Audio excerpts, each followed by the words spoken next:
Hey everyone, welcome back to Supposedly Fun. I'm Greg. First of all, I have a new look for Pride Month. I'm really excited about it. I have never had a full mustache before. I'm really feeling it. I hopefully you like it as well. If not, it's going to be here for a while, so deal with it.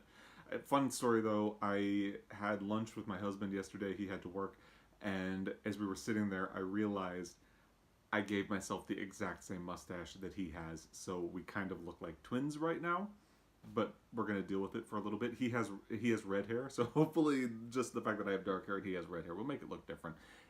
Anyway, I wanted to do a book tag today. I was not tagged in it, but I'm gonna do it anyway. Try to stop me.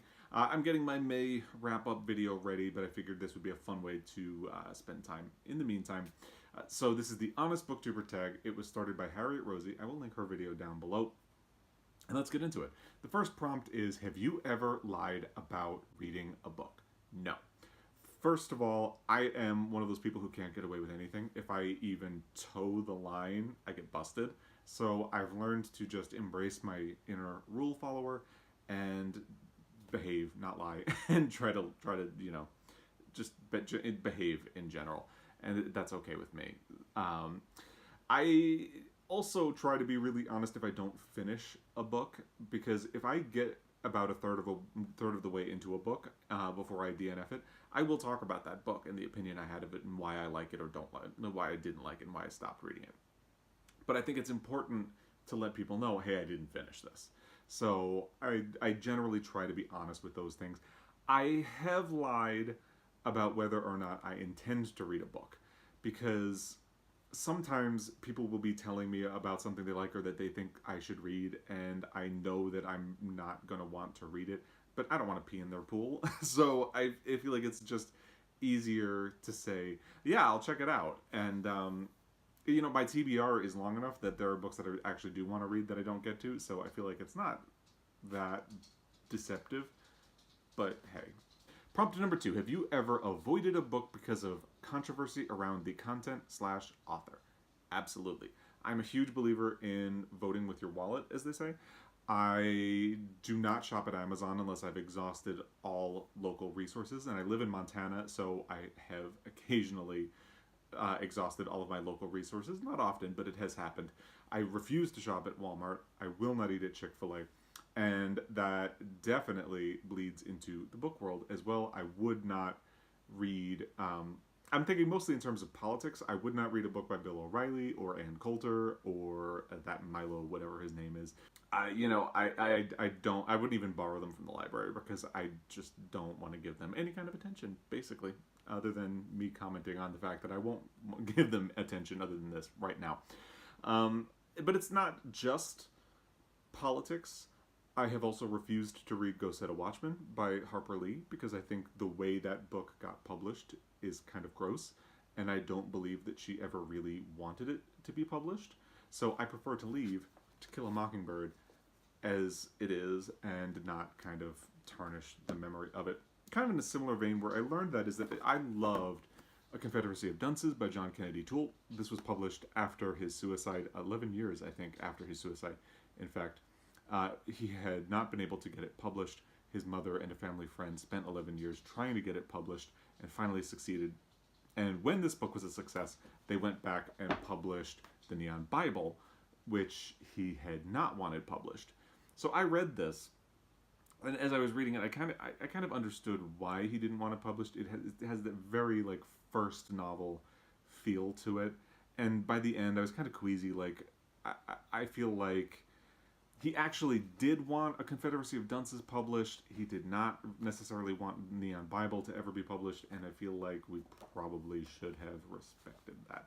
So, yeah, I absolutely, long story short, absolutely have avoided things because of controversy or even because of like original authorial wishes. Prompt number 3. Have you ever been sent a book for free and not disclosed it? I don't think so. I was an original member of the Amazon Vine program, which was a program they launched to give advanced copies of books to people in exchange for a review. I am not part of it anymore, and I think part of that is that I just don't like Amazon in general, so I stopped reviewing for them.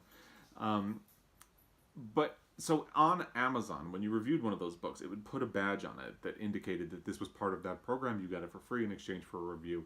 But I also posted those reviews on my blog, and it did not occur to me at first to let people know that I had been given that content for free. I think I went back. I went back, and I think I got all of them and put in a little note. Hey, I was given this for free.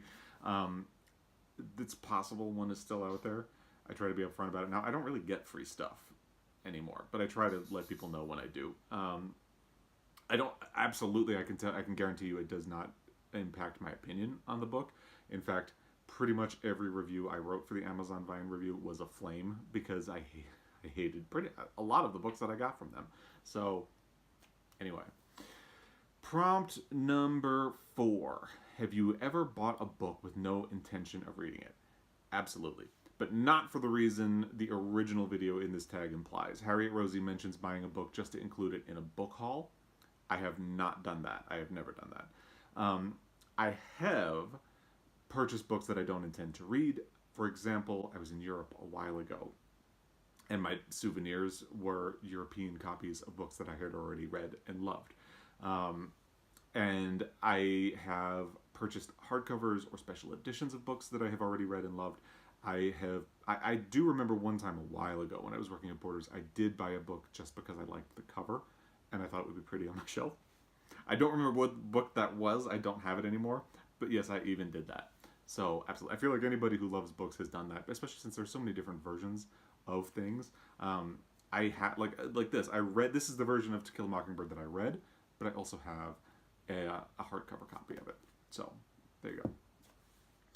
All right, prompt number 5. Have you ever got caught up in BookTube drama? No, but I am still new here, so I guess there's always a chance. No, I am actually very opposed to drama in general. I had a very dramatic childhood and adolescence, and I am not about it in my adult life at all. So I am very fine not having BookTube drama in my life. It's not why I'm here. Prompt number 6. Have you ever had a hate comment and did you respond? Well, again, I'm still new here, but not yet. The closest thing I had was I did a video on feminist books and back in February, I think, maybe January. And somebody commented on that who clearly was just trolling YouTube for books about feminism so he could talk about it not being a thing and talk about PC police or something like that. And I think I commented back once and then he commented back and I just let it go. So that is the closest thing I have gotten to a hateful comment, and it was not that big a deal. I'm very open about the fact that I have a husband. Hello, I have this mustache. So I'm sure at some point I'll get something for that, but not yet.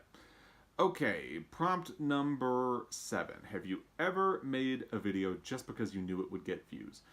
Well, I mean, I started a channel and I post videos on it regularly, so, obviously that means I want to get views and I want to grow my audience and get people to engage and talk to me about books. So on that level, yeah, absolutely. Have I ever made one specific video in order to get views? I mean, again, just because I want to have people talk back to me, yeah.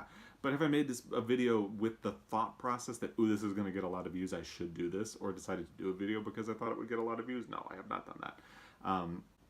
I have changed the way I do some things. For example, the book review videos that I do. I originally did a lot of standalone videos. For book reviews, they weren't getting a lot of views. So I started lumping them together, and I found that's people seem to like that better. Just do it, clustering them in 2s or 3s. So on the one hand, yes, I do them that way because it seems like people will actually engage with them more. But on the other hand, it's also easier for me because I can do one video for multiple books and not just keep uploading stuff nonstop. It can be hard to find the time to record these videos during the day anyway, so it's easier for me as well. But I did do that because it was a way of just getting a little bit more engagement. So I guess that's a yes. Anyway, prompt number 8. If you could go back to the beginning of your channel, would you do anything differently? Well, ask me again in a year. I might have a better answer. Because, like I said, I uploaded my first video, I think December 28th. It is now June 3rd, so I'm still pretty new. I would say maybe I would have thought about the practical side of making videos a little more. If you go, please don't go back. But a lot of the really early videos are super blurry. Some of my videos are still blurry now. I have a very old laptop, and my iPhone is, I think, maybe even 3 years old at this point.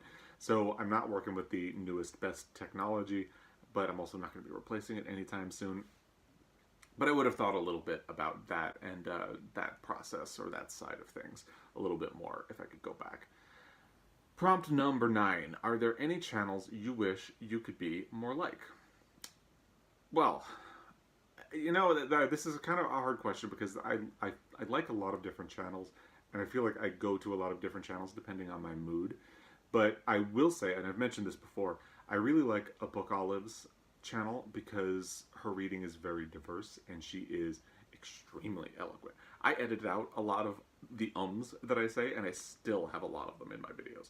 So I feel like I'm hoping I will get to the point where I say less and feel a little bit more confident about speaking.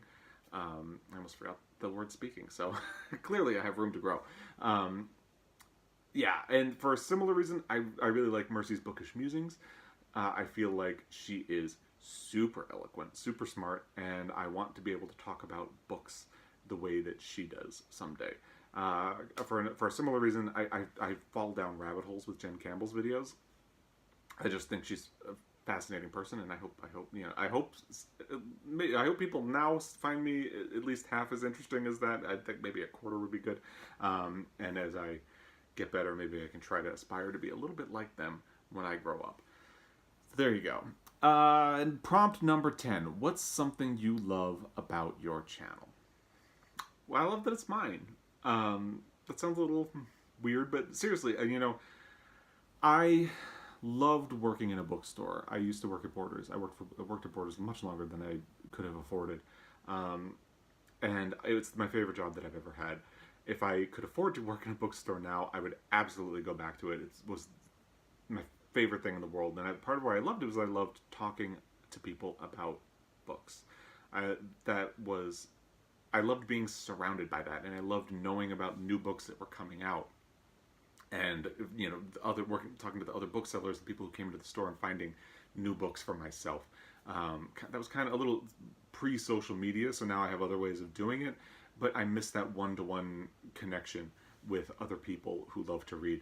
When I left bookselling, the only industry I could really see myself in was publishing. So I went into that. And again, I loved being surrounded by people who are passionate about books and having those conversations about books and discovering new things. So when I left bookselling, when I left publishing and I moved away from New York City, I have felt like I am kind of missing that aspect where I'm not really around a lot. Like, there's a bookstore here in the town where I live that I really love. So there is that community, but I absolutely don't have it in my work anymore. It's not something I do all day, every day. So this is really just a long way of saying that I started this channel because I wanted to have that connection again, and that community and that engagement, and I found it. It's been really great so far. But what I like about my channel is that I can kind of steer the conversation. Like, I can watch other people's channels and react to what they're putting out, but I can kind of talk about the things that I want to talk about and what I'm reading, and I can decide if I want to do a tag video, or I can I can do my May wrap up. I can talk about books that I've brought in. I originally didn't think I was ever going to do book haul videos, but I decided it would be kind of fun to talk about because I do bring in books from like the library and all the time. So I like that I can kind of steer the conversation. So there you go. That is my Honest Booktuber Tag video. I hope you enjoyed it. I hope you'll do it because I'm tagging everybody. If you want to do it, do it. I thought this was a fun one. So again, I will link the original video down below. And as usual, thank you for taking the time to watch this video. If you're already subscribed, you're the best. If you are not a subscriber and you're just watching this, I hope you enjoyed it enough to maybe hit subscribe. I don't always have a mustache, but I'm enjoying it for now. So anyway, I'll be back again. And until then, happy reading.